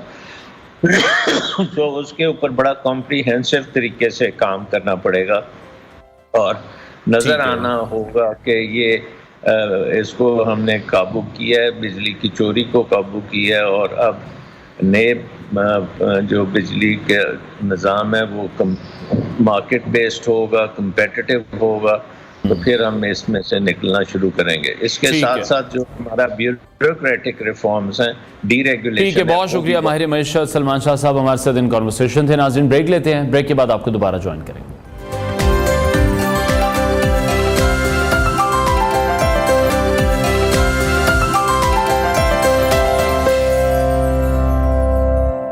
Welcome back to new Pakistan. और बात करेंगे खैबर पख्तूनख्वा के वज़ीर आला अली मीन गंडापुर के हालिया मुताज़ा बयानात पर, जिसमें उन्होंने अफगानिस्तान से बराह रास्त मुज़ाकरात का ऐलान किया और सहाफ़ियों के खिलाफ सख्त अल्फाज का इस्तेमाल किया। वज़ीर दिफा ख्वाजा आसिफ ने इस बयान को वफाक के लिए ख़तरनाक और जहर कातिल करार दिया है और उनका कहना है कि कोई भी सूबा बराह रास्त किसी मुल्क से मुज़ाकरात नहीं कर सकता। वफाकी हुकूमत की खारजा पॉलिसी के दायरे में ऐसे इक़दाम को ख़तरा समझा जा रहा है। अली मीन गंडापुर ने हाल ही में एक तकरीब में बात करते हुए कहा था कि वो अफगानिस्तान के साथ बराह रास्त मुज़ाकरात के लिए तैयार हैं, क्योंकि उनके सूबे में खून बह रहा है और वो मज़ीद इंतज़ार नहीं कर सकते। ये बयान ना सिर्फ वफाकी हुकूमत की खारजा पॉलिसी के लिए एक चैलेंज समझा जा रहा है, बल्कि सियासी माहिरीन भी इसे वफाकी और सूबाई ताल्लुकात के तनाजुर में संगीन करार दे रहे हैं। इसी दौरान अली मीन गंडापुर ने सहाफ़ियों पर भी कड़ी तनकीद करते हुए उन्हें लिफाफी और बिकाऊ कहा और उनकी सहाफ़त पर लानत भेजी। उन्होंने ख़ास तौर पर खातून सहाफ़ियों के लिए नाजेबा अल्फाज का इस्तेमाल किया, जिस पर सियासी और सहाफ़ती हलकों में शदीद रद्द-ए-अमल देखने को मिला। अब इस सूरत हाल में सवाल यह है कि क्या ये बयानात अली मीन गंडापुर की जमात की पोजीशन को नुकसान पहुँचा रहे हैं, और क्या सहाफ़ियों के खिलाफ इस किस्म का रवैया इज़हार राय की आज़ादी के उसूलों के खिलाफ नहीं है। दूसरी जानिब PTI के रहनुमा बैरिस्टर सैफ ने ऐलान किया है कि बानी PTI की रिहाई के लिए अमली इक़दाम शुरू कर दिए गए हैं। उन्होंने कहा है कि मुल्क भर में जलसे करके अवाम को मुतहरिक किया जाएगा। बानी PTI की रिहाई अब उनकी ज़िद बन चुकी है। बैरिस्टर सैफ ने इस बात को भी वाज़ेह किया कि जलसे और जुलूस उनका आइनी हक है और पाकिस्तान तहरीक इंसाफ मुल्क के हर कोने में एहतजाज करने का इरादा रखती है। उधर बानी PTI ने अडियाला जेल में सहाफ़ियों से गैर रस्मी गुफ्तगू की और कहा कि आज़ादी बचाने के लिए स्ट्रीट मूवमेंट की ज़रूरत है। उन्होंने वाज़ेह किया कि उनकी तहरीक जमहूरियत के लिए एक जहाद है और तमाम पार्टी कारकुनान जल्द सड़कों पर आने का ऐलान भी करेंगे। वज़ीर आला खैबर पख्तूनख्वा अली मीन गंडापुर के हालिया बयान पर रद्द-ए-अमल भी सामने आया है। अली मीन गंडापुर ने सहाफ़ियों के बारे में नामुनासिब तबसरा किया था, जिस पर बानी PTI ने कहा है कि वो इस बयान से इत्तफाक नहीं करते और सहाफ़ियों की ज़िम्मेदारियों को सराहते हैं। उन्होंने वजाहत की कि अली मीन गंडापुर ने जोश खिताबत कुछ ज़्यादा ही बोल दिया है और उनके तबसरे को उन्होंने नामुनासिब भी करार दिया है। इसी तमाम सूरत हाल पर बात करने के लिए सीनियर तजियाकार नसीम सिद्दीकी साहब ने हमें ज्वाइन किया है। नसीम साहब, बहुत शुक्रिया आपके वक्त के लिए। आप बानी PTI के हालिया बयान पर आप क्या समझते हैं? आपको लगता है कि उनकी रिहाई के लिए मुल्क भर में जलसे करने से कोई मुस्बत तब्दीली आ सकेगी? बिस्मिल्लाहिर्रहमानिर्रहीम, बहुत शुक्रिया। देखिए, डेफिनेटली जब भी कोई सियासी लीडर के ऊपर या सियासी पार्टी के ऊपर कोई मुश्किल वक्त होता है तो उनको अपने आप को जिंदा रखने के लिए, अपने कारकुनों को मुतहर्रिक रखने के लिए कोई ना कोई बयानबाजी करनी पड़ती है। और जिस तरह सियासी जलसों में बयानबाजी होती है, उसके बाद कहा जाता है कि ये तो सियासी जलसा था, ये तो हमारी एक सियासी बात थी। तो कोशिश तो वो अपनी तरफ से पूरी कर रहे हैं कि एक चीज़ को उजागर किया जाए। और इस वक्त पीटीआई का सबसे बड़ा मसला यही है कि उनके बानी जो इमरान खान साहब हैं, वो इस वक्त जेल के अंदर है। उनको तकरीबन 1 साल से ज़्यादा का टाइम हो गया। उनकी बेल्स होती हैं, अदालत जमानत देती है, लेकिन उन्हें किसी ना किसी दूसरे मुकदमे में इन्वॉल्व कर दिया जाता है। तो वो कहते हैं ना कि लहू को गर्म रखने के लिए इस तरह की बातें चलती रहती हैं, ताकि कारकुन और जो उनके लीडर हजरात हैं वो कहीं सुस्त ना पड़ जाएं। तो इसको आप लफ्जी गोलाबारी भी कह सकते हैं जी। लेकिन जो अली अमीन गंडापुर साहब बातें कर रहे हैं, आपको लगता है कि ये भी सिर्फ लफ्जी गोलाबारी है, जिस तरह के स्टेटमेंट्स वो दे रहे हैं? जैसे कि ख्वाजा आसिफ ने भी ये कहा है कि उनकी जो स्टेटमेंट है वो वफाक पर भी हमला है, और उनके इस बयान को आप किस तरह से देख रहे हैं? देखिए, ख्वाजा आसिफ की तो खैर मैं बात नहीं करता। उनके अपने बयानात बड़े कंट्रोवर्शियल होते हैं। उन्होंने असेंबली में खड़े होकर पाक फौज के लिए क्या कुछ नहीं कहा, और किस तरह की जिस तरह वो बातें करते हैं, और खुद फार्म 47 पे वो असेंबली में आए हुए, तो उनकी बात का कोई इतना वजन नहीं। लेकिन अली अमीन गंडापुर को कुछ बातें नहीं करनी चाहिए थी, उसको मैं भी कंडेम करता हूँ। खासतौर पे जब कोई ख्वातीन सहाफ़ी हैं या कोई भी सहाफ़ी है, आप उनके बारे में कोई इतनी हतमी राय नहीं दे सकते। आपको इस तरह नहीं कहना चाहिए था। अल्फाज का चुनाव जो है वही तो पाकिस्तान में इस वक्त एक मसला बना हुआ है कि एक बड़े स्ट्रेचर को जो लीडर होते हैं वो इस किस्म की बाजारी बातें भी शुरू कर देते हैं। दूसरी तरफ जो अफगानिस्तान वाला मसला, ठीक है, खैबर पख्तूनख्वा को काफ़ी मसाइल हैं, उनको काफ़ी कुर्बानियां देनी पड़ रही हैं, लेकिन देखिए आइन और कानून का इस मुल्क में मजाक बना दिया गया है। और जो बात है वो आइन और कानून के दायरे में होनी चाहिए। आइन इस बात की इजाज़त नहीं देता कि कोई सूबाई सरबराह किसी मुल्क से उठ के मुज़ाकरात करने शुरू कर दे। हमें सब आइन की पासदारी करनी चाहिए। और वही बात है कि जिस तरह आपने ख्वाजा आसिफ का जिक्र किया, तो आइन की पामाली तो वहाँ शुरू हुई जब आपने सुप्रीम कोर्ट के ऑर्डर के बावजूद पाकिस्तान के अंदर इलेक्शन नहीं करवाया है। पंजाब और खैबर पख्तूनख्वा में 90 रोज़ के बाद इलेक्शन नहीं करवाए गए। जिस तरह के इलेक्शन 8 फरवरी 2024 को हुए, जिस तरह की पार्लियामेंट के ऊपर हमला हो रहा है, अदालतों के ऊपर हमला हो रहा है, तो आइन और कानून की तो इस मुल्क में कोई वक़्त ही नहीं रही है। और ये बहुत खतरनाक बात है कि अगर किसी मुल्क में आइन और कानून की पासदारी ना इदारे करेंगे, ना पार्लियामेंट करेगी, और ना ही अगर सूबाई असेंबलियों ने भी इससे रूगर्दानी शुरू कर दी, फिर तो मुल्क में एक बड़ी मुश्किल सूरत हाल पैदा हो जाएगी। तो हम सिर्फ अली अमीन गंडापुर के ऊपर क्यों बात करते हैं? हमें तो आईजी इस्लामाबाद के ऊपर भी बात करनी चाहिए, हमें याद सादिक के ऊपर भी बात करनी चाहिए कि जो कस्टोडियन ऑफ बिल्कुल सिंसा, मैं उसी तरफ ही आना चाह रहा हूं। बिल्कुल ऐसे ही हमने देखा कि जो भी पार्लियामेंट में हुआ उसके हवाले से भी एक्शन लिया जा रहा है। आप बिल्कुल दुरुस्त फरमा रहे हैं। आईजी इस्लामाबाद की भी स्टेटमेंट इस हवाले से सामने आई है। लेकिन अभी हम देख रहे हैं कि बहुत से हलकों की तरफ से जो तनकीद की जा रही है वो सिर्फ यही की जा रही है कि अगर पाकिस्तान तहरीक-ए-इंसाफ आज जिन सूरत हाल का शिकार है, उसमें सबसे बड़ी वजह हम देखते हैं कि सानिया 9 मई है। उस 9 मई के बाद अगर दोबारा से उस तरह की स्टेटमेंट्स को ही रिपीट किया जाए, जलसों में उस तरह की ज़बानी इस्तेमाल किए जाए, इदारों को उसमें लेकर आया जाए, और अब जिस तरह से बयान दिए जा रहे हैं कि हम खारजा पॉलिसी पर, बैनुल-अक़वामी ताल्लुकात पर भी खुद ही बात करेंगे, ये तमाम चीज़ें तो वफाकी हुकूमत की जिम्मेदारी हैं। आपको लग रहा है कि फिर अब जो सूबे हैं वो आपस में क्लैश होने जा रहे हैं? अगर हम पाकिस्तान तहरीक-ए-इंसाफ के चेयरमैन बैरिस्टर गौहर की बात करें, उन्होंने भी ये कहा कि इसका क्या मतलब है कि अब केपीके में भी कोई जो कौमी असेंबली का रुकन है वो आएगा तो क्या हम उसको गिरफ्तार कर लेंगे? देख लें, ये क्यों एक तसादम का माहौल बनाया जा रहा है? जब आपने अवामी मैंडेट चोरी कर लिया, अवामी मैंडेट से आने वाली हुकूमत को हुकूमत नहीं करने दी, तो जो मौजूदा हुकूमत है उसकी क्या कारकर्दगी है? मुआशी बहरान मुल्क के अंदर बढ़ता चला जा रहा है, दहशतगर्दी बढ़ती चली जा रही है। तो ये फ्रस्ट्रेशन में आके डेफिनेटली इस तरह के बयान जो है वो सूबों से आने शुरू हो जाते हैं। सूबों के साथ आप किस किस्म का सलूक कर रहे हैं? जिस तरह उनको पीटीआई को आपने जलसे की इजाजत दी है, और जिस तरह आपने जलसे को तहस नहस करने की कोशिश की है, मतलब ताली जो है वो दोनों हाथों से बचती है। सिर्फ एक पीटीआई पे इल्जाम लगाना है। 9 मई को अब हुए तकरीबन 1.5 साल हो गया, उसके अंदर आप देखें कि क्या नताइज निकले। अभी तक कोई नताइज नहीं निकल सके। तो फिर आप एक तरफ बताते हैं कि रेडियो पाकिस्तान की इमारत जो है वो बड़ी तकद्दुस वाली है, और दूसरी तरफ आप खुद पार्लियामेंट के अंदर घुस जाते हैं। तो बात यह कि मुल्क के अंदर तो एक अफरा तफरी चल रही है, और उसमें तमाम इदारे, तमाम पॉलिटिकल पार्टियां शामिल हैं। कहाँ है नवाज शरीफ जो इतने बड़े स्टेचर के लीडर थे? उनकी कोई एक बयान नहीं आया पार्लियामेंट के बारे में। शहबाज शरीफ का एक बयान नहीं आया पार्लियामेंट से जो लोगों को अगवा किया गया या अरेस्ट किया गया। तो बात यह है कि इसमें तो तमाम लोग शामिल हैं, और जब तमाम लोग शामिल होते हैं, फ्रस्ट्रेशन होती है, तो फिर तरह तरह के बयान आते हैं। सूबों में जो है वो एहसास कमतरी जो है वो महसूस किया जाना शुरू हो जाता है। तो इस चीज को तो खत्म करने के लिए वफाक को सबसे पहले कदम उठाना चाहिए और 9 मई का अब फैसला हो जाना चाहिए कि वहां पे। लेकिन नसीम साहब, आप किस तरह से देख रहे हैं कि फिर जो सियासतदान हैं वो अपनी गलतियों से नहीं सीख रहे हैं? पाकिस्तान तहरीक इंसाफ के दौर में भी यही कुछ होता रहा जो आज हम देख रहे हैं मुस्लिम लीग नून के दौर में हो रहा है, और ये पीटीआई के साथ हो रहा है। बिलावल भुट्टो ने एक रोज कबल ही कौमी असम्बली के फ्लोर पर जो गुफ्तगू की है, बड़ी सेन बातें वो करते, सेन पॉलिटिशियन के हम कह लें कि उस हवाले से वो सामने आए हैं, बड़ी मैच्योर गुफ्तगू की है कि कोई जाती दुश्मनी नहीं है बानी पीटीआई से, लेकिन मामलात को अगर ठीक करना है तो सबको मुज़ाकरात की टेबल पर तो आना होगा। देखिए, इसमें कोई दो राय नहीं है। आपको याद होगा कि 90 की दिहाई में जिस तरह की पॉलिटिक्स PMLN और पीपल्स पार्टी में चल रही थी, फिर लंदन में चार्टर ऑफ डेमोक्रेसी होता है, उसके बाद 2008 में पीपल्स पार्टी की हुकूमत आती है, 2013 में नून लीग की गवर्नमेंट आती है और काफ़ी मुशावरत और मफामत के साथ दोनों पार्टियां आगे चलती हैं। तो इसमें तो कोई शक नहीं है। दूसरी जंग अजीम भी हुई थी जहाँ पे लाखों लोग मारे गए थे, अरबों रुपए का नुकसान हुआ था, लेकिन उन्होंने बाद में मेज पर आकर ही बैठना पड़ा था। और अभी भी यही है कि सियासी जमातों को मिलजुल के बैठना चाहिए और इदारों को अपनी अपनी हदूद में रहना चाहिए, और सियासतदान जब तक स्पेस देते रहेंगे दूसरे लोगों को, दूसरे लोग स्पेस लेते रहेंगे। सियासतदान जब तक अपने आपस में मफामत नहीं करेंगे, आपस में नहीं बैठेंगे, तो आपकी बात बिल्कुल ठीक है कि मामलात आगे नहीं बढ़ेंगे। और इन तमाम मामलात से जो है नुकसान पाकिस्तान का हो रहा है, पाकिस्तानी अवाम का हो रहा है। पाकिस्तानी अवाम इस वक्त जिस तरह महंगाई में पिस रही है और IMF से आपको मजीद किस्त मिलनी है, आपकी डिले हो गई है, आपको दूसरे ममालिक से इन्वेस्टमेंट नहीं आ रही, तो पहले जब तक आप अपना हाउस दुरुस्त नहीं करेंगे, अपने मामलात दुरुस्त नहीं करेंगे मुल्क के, तो किस तरह पाकिस्तान के अंदर इन्वेस्टमेंट आएगी? जो पाकिस्तान के अंदर लोग मौजूद हैं वो पाकिस्तान से फरार हो रहे हैं, भाग रहे हैं, अपनी इन्वेस्टमेंट बाहर लेके जा रहे हैं। तो ये सब मिलजुल के जो है सियासतदानों को ही सोचना है, क्योंकि अब आफ्टर ऑल तो मुल्क को सियासतदानों ने आगे लेके जाना है।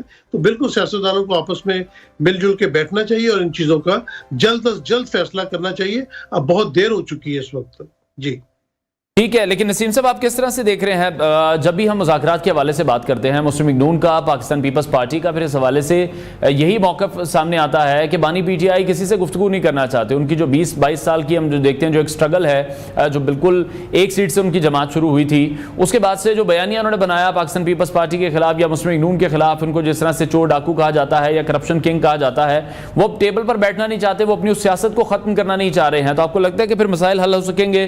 मुस्लिम लीग नून जब हमने देखा ऑपोजिशन में थी, तब भी उनकी तरफ से कोशिश की गई कि बानी पीटीआई से मुज़ाकरात किसी सूरत में किए जाएं, तब भी वो नहीं माने। आज मुस्लिम लीग नून हुकूमत में भी मौजूद है। राना सनाउल्लाह की ये स्टेटमेंट है कि जब भी हम इनसे बात करना चाहते हैं, आगे से हमें गालियां सुनने को मिलती हैं। अच्छा, ये बड़ी मजे की बात है कि सारा मलबा बानी पीटीआई या पीटीआई के ऊपर डाल दिया जाता है। आपने उनसे पहले बल्ला ले लिया, उसके बाद आपने उनका मैंडेट चोरी किया, फार्म 47 पे आके बैठ गए, फिर आपने उनकी रिजर्व सीटें छीननी शुरू कर दी, फिर आप उनके जो MNAs MPs को अगवा कर लेते हैं, उनकी कितने कितने दिनों उनको पता नहीं चलता। ये क्या आप माहौल बना रहे हैं? आप इनकी सारा मलबा डालें कि वो आपके साथ मुकालमा नहीं करना चाह रहे, लेकिन आप अपनी हरकतें भी तो देखें ना। पीपल्स पार्टी तो बड़े मजे कर रही है। क्या उनके पास इतनी सीटें हैं जितना उन्होंने मैंडेट लेके, जो उन्होंने चेयरमैन सेनेट अपना बनाया है, KPK में गवर्नर अपना लगा लिया, पंजाब में अपने तो पर्क्स ले रहे हैं, अपनी तो वो मौज मेला सब मिलके कर रहे हैं, मुस्लिम लीग नून और पीपल्स पार्टी। और जिसका आपने सारा माल मता छीन लिया, जिसका आपने मैंडेट छीन लिया, जिसके आपने मखसूस नशिस्तें छीन ली हैं, जो तो उसके बाद फिर आप बात करते हैं कि जी मफामत की तरफ वो नहीं आ रहे। मफामत की तरफ तो आप पहला कदम उठाए ना, पहले आप बानी पीटीआई की जमानत होने दें, उनको रिहा होने दें, तो उसके बाद आप जो बात करना चाहते हैं करें आगे। जी लेकिन नसीम साहब, इस सिचुएशन में आप देख रहे हैं कि सबसे ज्यादा जो बेनिफिट है वो इस वक्त पाकिस्तान पीपल्स पार्टी को ही मिल रहा है। जिस तरह से आपने खुद कहा, चेयरमैन सेनेट उनके हैं, KPK में वजीर आला देख लें उनके हैं, पंजाब में जिस तरह से वो पर्क्स लेते हुए हमें दिखाई दे रहे हैं। लेकिन जब भी कोई ऐसी सिचुएशन बनती है, फौरन से वो तनकीद करने मुस्लिम लीग नून पर पहुंच जाते हैं। वो मईशत की बात हो, वो महंगाई की बात हो, वो सियासी मामलात को लेकर अगर मुस्लिम लीग नून से चीजें कंट्रोल नहीं हो रही हैं, तो पाकिस्तान पीपल्स पार्टी के लिए बहुत आसान है कि वो तनकीद करते हैं और फिर चुप करके साइड पर बैठ जाते हैं। बिल्कुल, देखिए वो ये बेनजीर भुट्टो या जुल्फिकार अली भुट्टो वाली पीपल्स पार्टी नहीं है। जरदारी साहब को जो मुफाहमत का बादशाह कहा जाता है, उनको जो पीपल्स पार्टी का मेन चीज थी एस्टेब्लिशमेंट के साथ, अगर आप एस्टेब्लिशमेंट के साथ मिल के सिर्फ आप ओहदे लेना शुरू कर देंगे तो आपकी जो पॉलिटिक्स है वो तो खत्म होती चली जाएगी। यही बेनजीर भुट्टो चारों सूबों की जंजीर कहलाती थी, एक वफाकी जमात कहलाती थी, और अपने इसी एटीट्यूड की वजह से आपने देखा कि सिमट के सिर्फ वो अंदरूने सिंध तक रह गई है। और नून लीग का भी यही हाल है कि जब आप एस्टेब्लिशमेंट के साथ मिल के हुकूमत की तरफ जाएंगे तो आप भी सिमट के पंजाब, और पंजाब से भी खत्म होते होते आपने देखा कि 17 सीटें मुस्लिम लीग नून को मिली इस दफा के इलेक्शन में।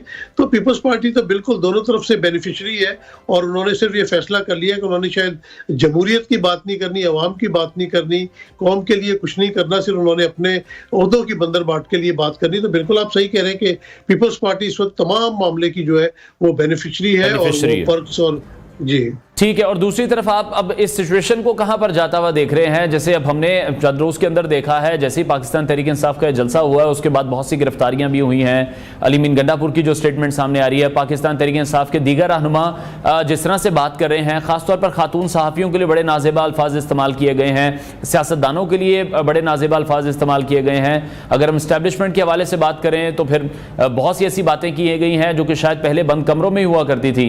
आप क्या देख रहे हैं रवैया सियासतदानों के लिए या बाकी तमाम लोगों के लिए, जर्नलिस्ट के लिए ये बड़ी खतरनाक मिसाल भी आपको लग रहा है? और जिस तरह के ये तमाम बयानात दिए जा रहे हैं, ये पाकिस्तान तहरीक इंसाफ की जमात को सियासी तौर पर मजीद भी नुकसान पहुंचा सकते हैं, या बानी पीटीआई जो इस वक्त जेल में मौजूद हैं उनको मजीद नुकसान पहुंचा सकते हैं, खासतौर पर जब जमात पहले ही बहुत ज्यादा दबाव का शिकार है? देखिए, जो आप नुकसान की बात कर रहे हैं, पॉपुलैरिटी में तो कोई कमी नहीं आ रही। जो बानी पीटीआई कहते हैं उसको पूरा उनकी जो चाहने वाले हैं उसको सपोर्ट करते हैं, तो पीटीआई की पॉपुलैरिटी में तो कोई कमी नहीं आ रही। जहां तक बात है कि कुछ अल्फाज का चुनाव बेहतर होना चाहिए, ख्वातीन के बारे में भी ऐसी बात नहीं होनी चाहिए, लेकिन ये हर दौर में हुई है। किसने नहीं की है? क्या मुस्लिम लीग को भूल गए आपके? उन्होंने बेनजीर भुट्टो या नुसरत भुट्टो के साथ उन्होंने क्या सलूक किया था? आप कहते हैं कि पहले ये बातें बंद कमरों में होती थी, लेकिन नसीर साहब अगर हर दौर में सब कुछ होता रहा तो आज उसको दोबारा करके हम जस्टिफाइड तो नहीं कर सकते, या करना नहीं चाहिए? नहीं, बिल्कुल नहीं करना चाहिए, लेकिन आपने हवाला नहीं दिया ना, तो आप तो सारा मलबा पीटीआई के ऊपर डाल रहे थे। कि आपने गुजरावाला का जलसा नहीं सुना था जिसको नवाज शरीफ ने लंदन से बैठ के कंडक्ट किया था?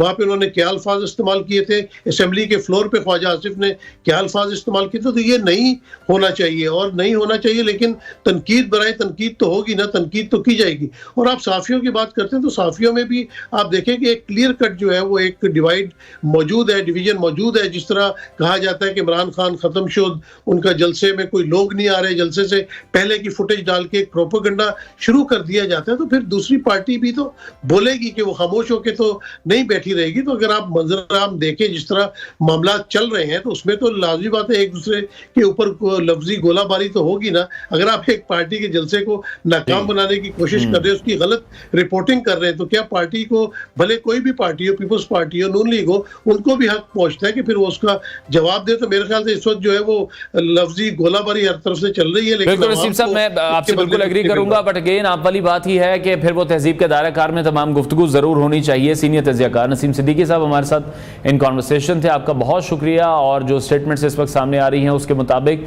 अगर देखा जाए तो वफाकी हुकूमत के लिए भी बहुत ज़्यादा चैलेंजेस इस वक्त बढ़ चुके हैं कि इस मामले को वो किस तरह से कानूनी तौर पर देखते हैं, और क्या ये बहरान मजीद बढ़ेगा या मजीद कम हो जाएगा। ब्रेक लेते हैं, ब्रेक के बाद आपको दोबारा ज्वाइन करेंगे।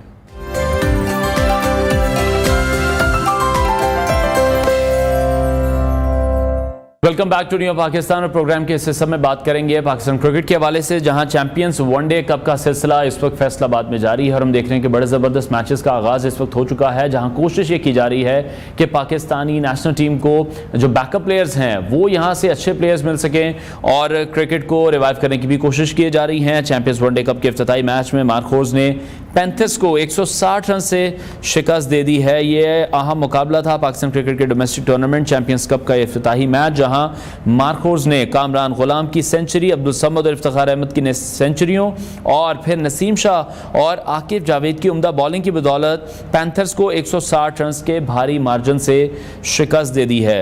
इकबाल स्टेडियम फैसलाबाद में खेले गए इस मैच में पैंथर्स के कप्तान शादाब खान ने टॉस जीतकर मोहम्मद रिजवान की मार्कोज को पहले बैटिंग की दावत दी, थी, जिसने मुकर्रर 50 ओवर्स में 6 विकेटों के नुकसान पर 347 रन बनाए। और हमने देखा कि मार्कोट की इनिंग्स की खास बात कामरान गुलाम की सेंचुरी थी, जिन्होंने 102 गेंदों का सामना करते हुए 12 चौकों और 3 छक्कों की मदद से 115 रन स्कोर किए हैं। और इस तरह फ़खर जमान के 17 और मोहम्मद फैज़ान के 34 रन पर आउट होने के बाद कामरान गुलाम ने कप्तान मोहम्मद रिजवान के साथ तीसरी विकेट की शराकत में 133 रन का इजाफा यहाँ पर किया और रिजवान ने 3 छक्कों की मदद से 45 रन बनाए और फिर वो पवेलियन लौट गए। इसके बाद कामरान गुलाम और इफ्तिखार अहमद के दरमियान 5वीं विकेट की शराकत में 62 रन बने हैं। इसी हवाले से हम मजीद बात करेंगे। स्पोर्ट्स एनालिस्ट ताबिश मीर ने हमें ज्वाइन किया है। ताबिश, बहुत शुक्रिया आपके वक्त के लिए। चैंपियंस वनडे कप का आगाज़ हो चुका है। सबसे पहले मैं चाहूँगा कि इसकी अहमियत पर ही हम बात करें कि बहुत बड़ी तादाद में हम देख रहे हैं कि हमारे ऑलमोस्ट तमाम सीनियर प्लेयर्स मौजूद हैं जो कि नेशनल टीम का हिस्सा होते हैं और बहुत से जूनियर प्लेयर्स को उनके साथ खेलने का मौका मिल रहा है। Pakistani team, Pakistan cricket board का तो प्लान यही है कि जो बैकअप क्रिकेटर्स हैं वो भी हमारे पास एक अच्छी क्वांटिटी में होने चाहिए। आप देख रहे हैं कि इस इवेंट का मकसद पूरा होता हुआ आपको नजर आ रहा है?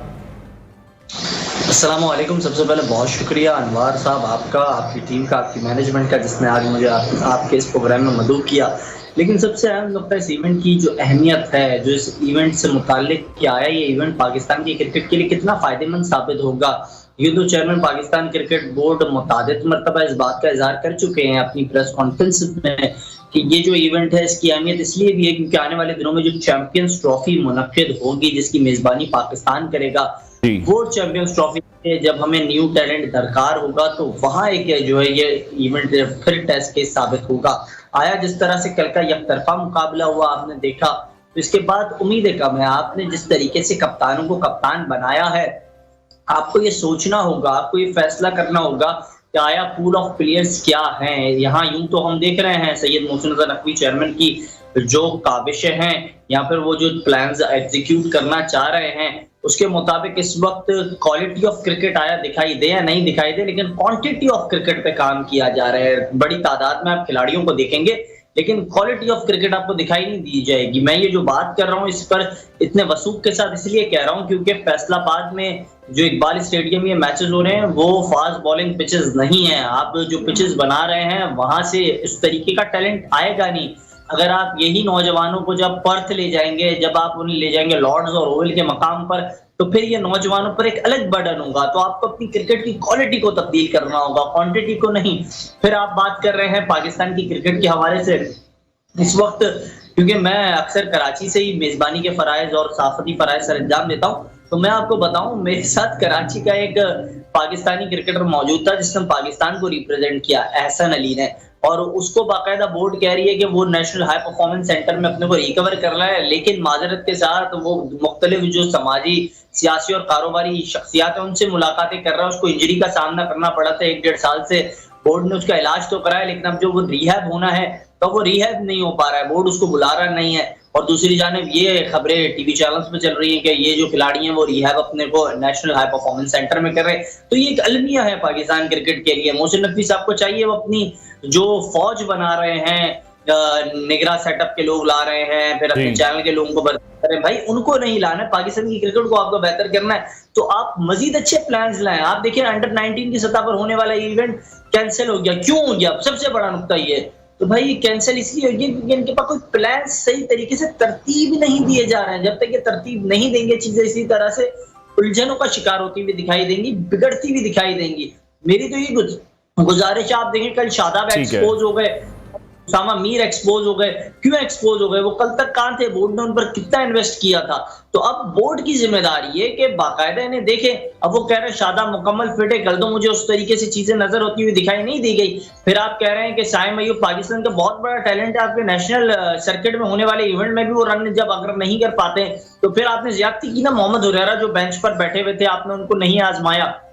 तो ये सारी ज्यादतियों का पैमाना है जो फिर जब लबरेज। लेकिन ताबिश फिर आप किस तरह से देख रहे हैं? यकीनी तौर पर चैंपियंस वनडे कप की जब हम बात कर रहे हैं, एक अच्छा इनिशिएटिव है जो कि पाकिस्तान क्रिकेट बोर्ड की तरफ से लिया गया है। वो भी एक अलग बहस है कि सिर्फ क्वांटिटी पर काम कर रहे हैं, क्वालिटी पर काम करने की भी जरूरत है। यकीनी तौर पर इस तरह से जैसे आप बात कर रहे हैं, दीगर क्रिकेटर्स भी बात करेंगे और शायद इस इशू पर भी काम किया जाएगा जो आके आपने पिचेस की सूरत हाल को भी डिफाइन किया है कि अगर पर्थ में जा रहे हैं, ओवल में जाते हैं, लॉर्ड्स में जाते हैं, तो फिर यही तमाम प्लेयर्स वहां पर परफॉर्म नहीं कर पाते और उन पर एक प्रेशर बिल्डअप हो जाता है। चैंपियंस वनडे कप की टाइमिंग आप समझते हैं कि दुरुस्त है? अभी पाकिस्तान को टेस्ट सीरीज खेलनी है इंग्लैंड के साथ, टेस्ट सीरीज पहले आ रही है, चैंपियंस ट्रॉफी अभी हम देख रहे हैं बाद में है, पहले टेस्ट की तैयारी करनी चाहिए थी क्योंकि रिसेंटली हम एक टेस्ट मैच हारे हैं और वो भी बांग्लादेश जैसी टीम से, और अब उम्मीदें ये की जा रही हैं कि वनडे कप ये करवाकर परफॉर्मेंस बेहतर करेंगे और फिर से जाएंगे टेस्ट खेलने।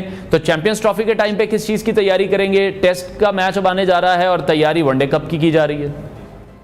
देखिए, आप बड़े उसूलमंद आदमी और आप बड़ी हकीकत पर मबनी गुफ्तगू करते हैं अनवार खावर साहब, और आपने भी वही बात की जो बात मैं हूँ, क्योंकि सच्चे साफी आजकल हमारे यहाँ फील्ड में काफी कम है, जिसकी वजह से आपको और हमें काफी ज्यादा पेचीदगियों का सामना करना पड़ता है। मैं 1-1.5 साल तक पीसीबी ने मुझे बैन किया हुआ था, एग्रीडेशन मेरा रोका हुआ था। उसकी वजह ये थी क्योंकि मैं धड़ल्ले के साथ सच बोलता था, और वजह यही है कि इसमें तो आप देखें, आपका जो है अब होना है सीरीज आप खेलेंगे टेस्ट सीरीज इंग्लैंड के खिलाफ, लेकिन आप जो है इस वक्त वनडे कप खेल रहे हैं। हैरत की बात है ना, आप उस तरीके से कैजुअलाइज किया हुआ है, उस तरीके से शेड्यूलाइज किया हुआ है कि जिसके बाद सवालात उठते हैं। दूसरी जानिब एक अहम नुक्ता इस वक्त ये है कि आप कह रहे हैं हम वनडे कप मुनक्किद करें। भाईजान, मुझे ये काइंडली बताएं कि वनडे कप जो आपने मुनक्किद किया है, इसके क्या आने वाले दिनों में जो है चीजें सामने आएंगी, नताइज सामने आएंगे? आया इसके क्या मुस्बत पहलू सामने आएंगे? कोई पहलू सामने नहीं आएंगे। इसलिए पहलू सामने नहीं आएंगे क्योंकि सैयद मोहसिन रजा नकवी को जो गाइड करने वाले लोग हैं वो इंतहाई ज्यादा अहमक है। मैं माजरत के साथ ये लफ्ज दोहरा रहा हूँ। और दूसरी बात ये है कि सैयद मोहसिन रजा को भी कुछ इस बात का इल्म है नहीं कि आया उन्हें क्रिकेट में करना है क्या है। वो एक इवेंट करा देते हैं। आज से पहले आप मुझे बताएं, माजिद खान हो, ग्रेट इमरान खान हो, जावेद मियां दाद हो, उनके भाई अनवर मियां दाद, जहीर अब्बास, सगीर अब्बास, रमीज हसन राजा, वसीम असलम राजा, ये सारे बड़े जो नाम है कहाँ से आए थे? शोएब अख्तर, वसीम अकरम, ये कहाँ से आए थे? ये आपकी जो डिपार्टमेंटल क्रिकेट थी, कायदे आजम ट्रॉफी होती थी, पाकिस्तान कप होता था, नेशनल कप होता था, इसके जरिए आए थे वो। उन्होंने इतनी क्लब क्रिकेट नहीं खेली, उससे ज्यादा उन्होंने अपनी जो नेशनल सतह पर होने वाली क्रिकेट थी उससे आए थे। फिर काउंटीज होती, आपने यहाँ पाकिस्तान की क्रिकेट के स्ट्रक्चर का मजाक बना दिया। इसका जब आप मजाक बनाएंगे तो पाकिस्तान की क्रिकेट जो है उसका मजाक बनेगा। यही कह रहा हूँ, जिस शख्स ने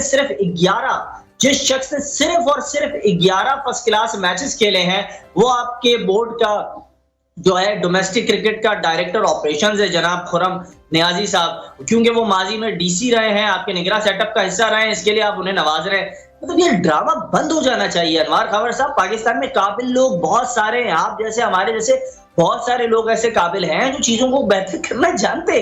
आप उनको लाए ना, आप राशिद लतीफ साहब को क्यों नहीं लाते अपने साथ? क्यों नहीं रखते राशिद लतीफ साहब को? आपको पता है वो शख्स दब के काम नहीं करेगा। वो कराची के अंदर कई जो है उसने अरीना बना दिए क्रिकेट के, ग्रास रूट लेवल पर होने वाली क्रिकेट में एक बहुत बड़ा नाम है राशिद लतीफ। आप उसको अपने साथ रखते नहीं है, आप सीनियर खिलाड़ियों को अपने साथ रखते नहीं। आपको लोग रखने तो फिर अपने जैसे लोग रखने जिनको क्रिकेट की कोई हाव नो है नहीं। पहले आपने वाब रियाज के वो अपने साथ रखा, वापस से वकार यूनिस को लिया। वकार यूनिस का किरदार जो इतना ही ज्यादा मुतनाजिर है, इतना मुतनाजिर है जिसका आपको मुझे सबको बखूबी अंदाजा है। दूसरा ये आप फिर बोलते वसीम अकरम साहब को लाने, क्या माजी में जस्टिस कयूम रिपोर्ट में वसीम अकरम साहब का भी जिक्र हुआ था ना? वसीम अकरम साहब का किन अल्फाजों में जिक्र हुआ था वो आप और हम भी जानते हैं। तो ये सारे जो टिंटेड लोग हैं, जो सारे इल्जामज़दा लोग हैं, जिनसे मुताल्लिक बाकायदा रिपोर्ट्स तश्कील दी गई, मीडिया पे शेयर सुर्खियां चली, ब्रेकिंग न्यूज के जो है ब्रेकिंग्स बनी, तो उनको क्यों लाना है? उनको इसके लिए लाना है। लेकिन ताबिश फिर आप किस तरह से देख रहे हैं? फिर आप क्या समझते हैं कौन अहल है जो कि पाकिस्तान क्रिकेट टीम की कोचिंग बड़े अच्छे तरीके से कर सकता है? अगर आप कह रहे हैं वसीम अकरम नहीं दुरुस्त है, वकार यूनुस भी दुरुस्त नहीं है, ये बहुत बड़े नाम हैं। जब ये बाहर की टीमों के साथ काम करते हैं तो हम देखते हैं कि उनकी परफॉर्मेंस बहुत ज्यादा बेहतर हो जाती है। यहाँ पर कोई रूल्स एंड रेगुलेशंस नहीं है। मुश्ताक अहमद बाहर जाके कोचिंग करते हैं, वहां के स्पिनर्स को वर्ल्ड क्लास स्पिनर बना देते हैं। इंजमामुल हक जिस टीम के साथ लगते हैं बाहर की टीम के साथ, उस टीम की बैटिंग लाइनअप बड़ी स्ट्रांग हो जाती है। पाकिस्तान में हम लोग फिर उनको सही तरीके से यूटिलाइज क्यों नहीं कर पा रहे हैं? इल्जामात अगर सब पर लगे हैं तो चलें, वो माजी का एक किस्सा है, शायद उस चैप्टर को अब बंद कर देना चाहिए।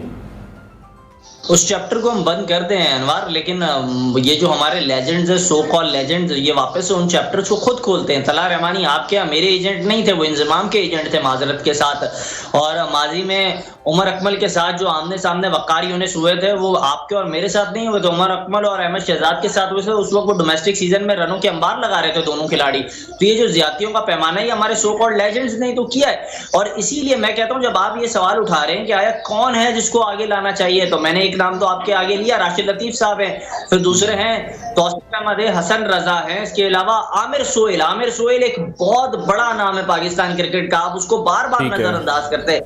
तो इसके बाद आप सरफराज नवाज उनके बहैसियत मेंटोर रख सकते हैं, सादिक मोहम्मद, मुश्ताक अहमद, आप उनको एज अ मेंटोर रख सकते हैं। अगर आपको मेंटोर रखना था, माजिद खान को लेकर आए, वो क्रिकेट जानते हैं, सलाउद्दीन सल्लू साहब उनको लेकर आए आप, और सर अब्दुल रकीब है उनको लेकर आए। क्यों नहीं लाते? पता है ये सच्चे लोग हैं, उसूल वाले लोग हैं, पक्के लोग हैं, ये कभी जो है झुकेंगे नहीं, दबेंगे नहीं। इसके लिए आप जो लोग दब जाते हैं, जो लोग आपकी फेस सेविंग के लिए आप उनको ही लाते हैं। शोएब मलिक का किरदार क्या था? शोएब मलिक का अब मैं क्या बोलूं, ये मेरी जबान भी इस बात की इजाजत नहीं देगी, लेकिन मैं नहीं कहना चाहता कुछ ऐसी तल्ख बातें जो मैं नहीं करना चाहता। यही जो सो कॉल्ड आपके जो सुपरस्टार्स है, इन्होंने ही तौबा नौज़बिल्लाह कुरान को बीच में लाया था, हलफ लिया था एक दूसरे की कप्तानी के खिलाफ। यूनिस खान की कप्तानी के खिलाफ किसने ये साजिशें की थी? सरफराज की कप्तानी के खिलाफ कौन साजिशें कर रहा था? कल तक जो कह रहा था मेरे कप्तान मेरे कप्तान मेरे कप्तान, आज वो कह रहा है मैं कप्तान। यही हुआ ना सरफराज के साथ बाबर आजम ने ये किया, आज बाबर आजम के साथ अब रिजवान ये करने जा रहे हैं। तो ये जो पूरा साजिशी टोला है, इस साजिशी टोले का तो पसे पुष्ट जो मोहसिन नकवी साहब हैं वो साथ दे रहे हैं। कल तक कहते हैं ग्रुपबंदी होनी नहीं चाहिए थी, अगर होती मैं इस्तीफा दे देता। तो आपको वर्ल्ड कप के फौरन बाद मोहसिन नकवी साहब अपना इस्तीफा दे देना चाहिए था वजीर आजम साहब को, और वो कोई काबिल आदमी लाकर लगा देते, लेकिन आपने ऐसा किया नहीं, क्योंकि आपको भी लालच है। आपको पता है कि आपके बैनुल-अक़वामी सतह पर जो होने वाले टूर्स एंड ट्रिप्स हैं वो जो है रुल जाएंगी, वो फिर खत्म हो जाएंगी। चलो हम उम्मीद करते हैं कि पाकिस्तान क्रिकेट के लिए कोई बेहतरी हो, जैसे चैंपियंस वनडे कप का इनेकाद किया गया है पाकिस्तानी टीम के लिए, ये अच्छा साबित हो। बहुत शुक्रिया ताबिश मीर हमारे साथ इन कॉन्वर्सेशन थे। ब्रेक लेते हैं नाज़रीन, ब्रेक के बाद आपको दोबारा ज्वाइन करेंगे। कसीदा बुर्दा शरीफ आपने मुलाहिजा किया, ज़हाब हुसैन हमारे साथ स्टूडियोज़ में मौजूद हैं और उनके साथ गिटारिस्ट हारिस भी हमें ज्वाइन कर चुके हैं। सोशल मीडिया पर हमने ये बहुत ज़्यादा सुना भी है, बहुत ये वायरल भी रहा है। आज ज़हाब से इस हवाले से हम गुफ्तगू भी करेंगे। ज़हाब बहुत शुक्रिया आपके वक्त के लिए, वेलकम टू न्यू पाकिस्तान। सबसे पहले मैं ये जो कसीदा बुर्दा शरीफ था इस हवाले से आपसे जानना चाहूँगा कि ये आपने कब बनाया था और किसके साथ कोलैबोरेशन करके? ये हम लोगों ने बनाया था रमज़ान में, ठीक है, लास्ट रमज़ान गुजरे, और अदनान धूल ठीक है सिंगर हैं, उनके साथ जो है ये मैंने ड्यूट किया था। बेसिकली उन्होंने ही ये प्रोड्यूस किया था। ठीक है, तो बाकी उनके साथ मेरे मज़ीद भी प्रोजेक्ट्स चल रहे हैं, वो भी रिलीज़ होंगे। एक भी हुआ था गाना हम लोगों ने किया था, और आगे मज़ीद उनके साथ मेरा काम चल रहा है। ठीक है। और कब से आप सिंगिंग की फील्ड में हैं? मुझे ऑलमोस्ट 7 ईयर्स हो गए हैं। ठीक है, इस फील्ड में। और कैसी जा रही है अब तक ये बहुत जर्नी? अच्छी, शुक्र अल्हम्दुलिल्लाह। बचपन से शौक था या फैमिली की तरफ से इनहेरिट? बचपन से शौक था मुझे गाने का, तो मगर ये था कि पढ़ाई भी साथ साथ थी मेरे। हाँ, वो बहुत ज़रूरी है। इंटर के बाद जो मैंने प्रॉपर फिर स्टार्ट किया इस पर काम मैंने। और कितनी मेहनत आपको लगता है कि सिंगर बनने के लिए फिर करनी पड़ती है?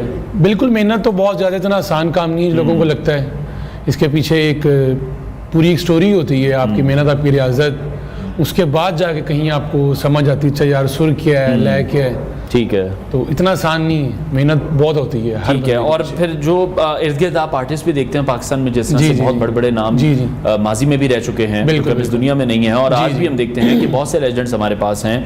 आपका उनमें से फेवरेट सिंगर कौन सा है, किसको फॉलो करते हैं? देखिए, फर्स्ट ऑफ ऑल तो नुसरत अली खान साहब हमारे पाकिस्तान का सबसे बड़ा नाम, बल्कि इंडो पाक का वो बिल्कुल सबसे बड़ा नाम। और आज के टाइम पर जो हमारा जो नाम रोशन कर रहे हैं पाकिस्तान का, वो आतिफ असलम है। आतिफ असलम, ठीक है, हर बंदा उनका फ़ैन है। और कुछ लोग उनको भी क्रिटिसाइज करते हैं कि वो, मगर उनको अल्लाह ताला ने एक इज्जत दी हुई है, तो आप क्रिटिसिज्म तो हमने देखा है कि वो हर किसी पर ही होता है। और फिर जब इंसान ज्यादा तरक्की पर, बुलंदियों पर पहुंच जाता है, और ये बहुत बड़ी बात है कि वो आपके हमसाया मुल्क में जाके आपके मुल्क का नाम रोशन कर रहे हैं। बिल्कुल ऐसी कि इतना बड़ा उन्हें बहुत ज्यादा प्यार मिला, हाँ, वहाँ पे इतना टैलेंट है, फिर भी यहाँ से बुला के उनको वहाँ गवाया जाता है, तो ये बहुत बड़ी बात है। और कभी मुलाकात हुई आतिफ से? जी, मेरी मुलाकात उनसे 2 दफ़ा ही है। तो कैसा इंटरेक्शन रहा? क्योंकि बहुत से लोगों में माइंड में फिर ये रहता है कि जब हम स्टार्स हैं वो बहुत ऊंचाइयों पर चले जाते हैं, तो फिर थोड़ा सा कहीं ना कहीं एटीट्यूड या टेंडरम आ जाते हैं, तो वो मैं जरूर चाहूंगा आप उसको डाउन टू अर्थ हैं, वो बहुत हम्बल हैं, और वो बहुत अच्छे तरीके से मिले और उन्होंने मुझे गाइड भी किया कि आगे किस तरह चलना है, किस तरह गाना है। ठीक है, तो ऐसा कुछ भी में नहीं है, बिल्कुल ऐसे ही है। ठीक है। अच्छा, आज के टाइम पे आप किस तरह से देख रहे हैं सिंगर को कितना एज मिल चुका है सोशल मीडिया की वजह से? क्योंकि पहले दौर में हम देखते थे कि म्यूजिक चैनल्स होते थे,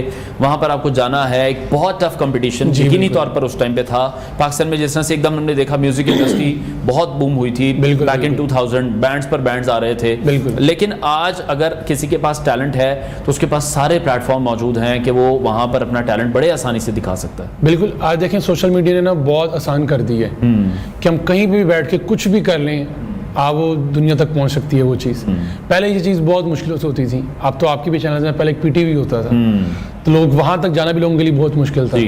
तो अब जो है सोशल मीडिया का दौर है, आप कहीं बैठ के भी वीडियो बनाए पोस्ट करें और आपका कंटेंट अच्छा होगा, आपकी आवाज़ में दम होगा, तो वो ज़रूर वायरल होगा। ठीक है, तो फिर आज जैसे आपका ये कसीदा बुर्दा शरीफ भी वायरल हुआ है, आज हमें ऐसा क्या सुनाने जा रहे हैं जो मजीद वायरल हो सके? मैं आपको इनके रबीउल अव्वल चल रहे हैं और हमारे नबी पाक की विलादत भी जो है वो करीब है सल्लल्लाहु अलैहि वसल्लम, तो मैं चाहूँगा कि हमदी आपको मैं सुनाऊँगा। ज़रूर, ठीक है।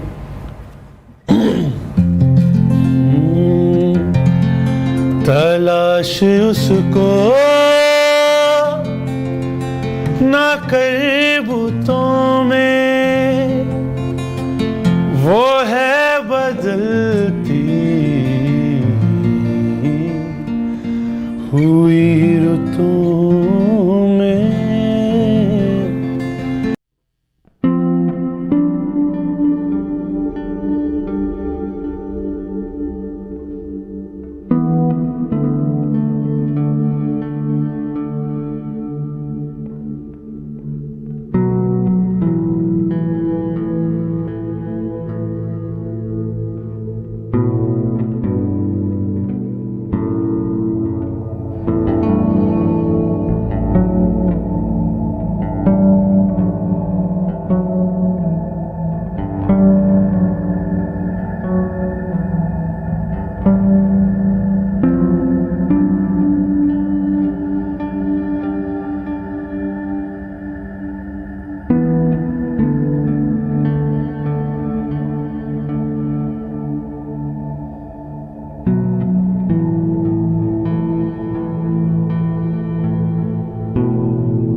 खूब ज़बरदस्त। अच्छा हारिस भी हमारे साथ हैं। ज़हब, जैसे स्पिरिचुअल साइड पर हमने देखा कि बहुत फिर कम सिंगर्स हैं जो कि स्पिरिचुअल साइड पर भी, जैसे हम की हम बात कर रहे हैं, नात की बात कर रहे हैं, तो आपका कैसे इस तरफ आना हुआ कि सिंगिंग के साथ साथ आप जो कसीदा बुर्दा शरीफ की हम बात कर रहे हैं, हम की बात कर रहे हैं, वो उस तरफ रुझान कैसे हुआ? बेसिकली जो मैंने स्टार्ट किया था वो नात खानी से किया था मैंने। स्कूल में मैं नात पढ़ता था बचपन से, तो बस एक दिन अचानक ऐसे ही वो क्लास में किसी ने कह दिया कि कुछ गाना याद है टीचर ने, तो मैंने कहा याद है। जब मैं था ग्रेड 5 में था, तो मैंने कहा जी बिल्कुल गाना याद है। तो उस टाइम पे मेरे फेवरेट सिंगर होते थे शफकत अमानत अली खान साहब, अभी भी हैं बल्कि वो, तो उनका मैंने गाना गाया था।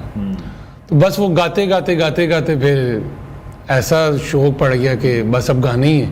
तो इंटर के बाद जो है मेरे फादर को मैंने कहा कि भैया मुझे अब सीखना भी है प्रॉपर, ताकि मैं इस चीज़ को लेके चलूँ, इस फील्ड में ही रहूँ। तो इंटर के बाद मैंने फिर सीखना स्टार्ट किया। मेरे टीचर हैं जाऊलक साहब, इनसे मैंने सीखा। तो फिर सीख के फिर 1 साल हुआ है अदनान धूल, इनके साथ मैंने अपने प्रोजेक्ट्स वगैरह करना स्टार्ट किए हैं, गाने भी किए हैं और कसीदा बुर्दा शरीफ भी किया। आगे मज़ीद गाने मेरे वो प्रोड्यूस कर रहे हैं। ठीक है, तो कितना मुश्किल है एक सिंगर बनने के लिए, क्योंकि हमने देखा कि जो हमारे तमाम लेजेंड्स थे उनको बहुत ज़्यादा वो रियाज करते, बिल्कुल बहुत हर्डल्स आती हैं बेसिकली। अब वो मेहनत अब वो नहीं रही जो हमारे पहले लेजेंड्स ने की, उनकी मेहनत बहुत हार्ड थी। अब हम लोग वैसे मेहनत नहीं करते हैं। उनको एक टाइमिंग होती थी रियाज की कि सुबह उन्होंने फजर के बाद जो है वो रियाज करने बैठ जाना है 2 घंटे, फिर शाम को करना है। अब हम लोग सो के ही 2 बजे उठते हैं, तो वो मेहनत अब नहीं रही जो उन्होंने मेहनत की हुई है। अब हम लोगों का बहुत आसान हो गया। पहले 1 टेक में रिकॉर्ड होता था पूरा गाना, अब आप टेक्नोलॉजी फास्ट हो गई है, अब लॉजिक आ गया है, क्यूबेस बहुत सी चीजें equipments आ सेटअप गए। हो चुकी हैं और बहुत से सिंगर्स मैं चाहूंगा जो नए आने वाले हैं वो ये भी समझते हैं कि ज्यादा रियाजत ना की जाए, ऑटो नहीं, ट्यून से ऐसा काम नहीं है। चला लिया जाए। देखिए अगर ऐसा हो तो फिर तो सभी सिंगर्स बनते हैं ना, फिर तो लोग काम लेकिन कुछ छोड़ लोग बन रहे हैं। बन रहे हैं बन तो रहे फिर हैं। ज़्यादा देर चलते नहीं है, हाँ ये भी है, उनका जो चलते टाइम है नहीं वो बड़ा शॉर्ट होता हाँ है। जी, शॉर्ट सा उनका टाइम ठीक होता है। है, तो ऐसा नहीं है, तो मेहनत इजाजत रहती है और प्रॉपर एक ये प्रैक्टिस है सुर की। और टीम वर्क भी है ना, जैसे Team work भी जैसे है, जी। हारिस भी यहाँ पर हैं, हारिस भी हमारे शो पर पहले भी बहुत बार आ चुके हैं। हारिस कैसे कॉम्बिनेशन बनाकर फिर चलना पड़ता है सिंगर्स के साथ, कितनी देर आपको भी प्रैक्टिस करनी पड़ती है? देखिए कोशिश हमारी ये होती है कि हम ना डेली बैठें शाम के टाइम ना ठीक है। 3-4 घंटे मस्ट हैं, ताकि हम अक्सर इस तरह होता है कि शोज आ फ्लो जाते में ही हैं रहें। तो ना प्रैक्टिस के लिए टाइम बहुत शॉर्ट होता है, लेकिन आपका इतना होना चाहिए दोनों का, जैसे मैं और जाहब भाई हमें 7 साल हो गए साथ एक, ठीक है। तो प्रैक्टिस कम भी होती है ना, हमें आइडिया हो जाता है कि अच्छा इन्होंने इस सुर से गाना है, मैंने इस तरह से इनको ना लेके चलना है एक म्यूजिक के चलना है, साथ। बिल्कुल ठीक है। अच्छा साहब अब क्या सुनाएंगे हमें? मैं आपको, क्योंकि फ्राइडे भी आज है जी, जी। और अवेलेबल भी चाहिए, तो मैं चाहूँगा मुनासिब लगता है हम कोई गाना करें। नहीं नहीं बिल्कुल ऐसे तो ही हम है। आज हम रब्बी अव्वल की मुनासबत से बिल्कुल ही बिल्कुल बिल्कुल डी शब्द है। कौन से? तू कुजा तू कुजा मन कुजा। तू कुजा मन कुजा तू मुझे ये कर ले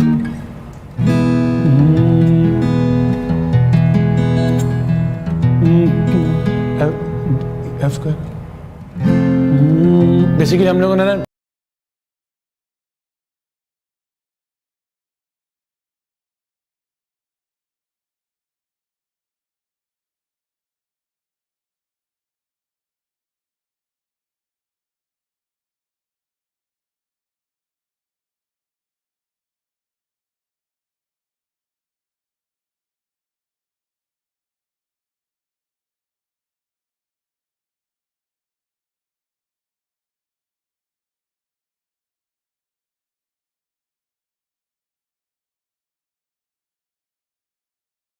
तलब ही तलब तू अता ही अता, तू कुजा मन कुजा,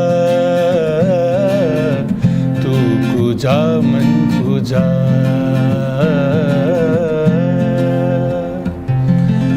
इल्हाम है जामा तेरा